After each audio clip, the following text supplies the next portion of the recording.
Mijn naam is Anna en geloof nooit wat ik heb ontdekt hier in Friesland, in deze kerk. Mummies. Ik weet het, je denkt vast, hoe kunnen er nu mummies zijn in Friesland?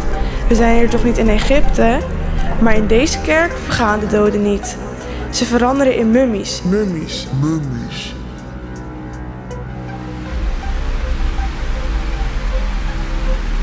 Nu zijn er boeven die een van de mummies willen stelen om achter het geheim te komen. En ik ben de enige die ze kan tegenhouden. Ik ben niet bang.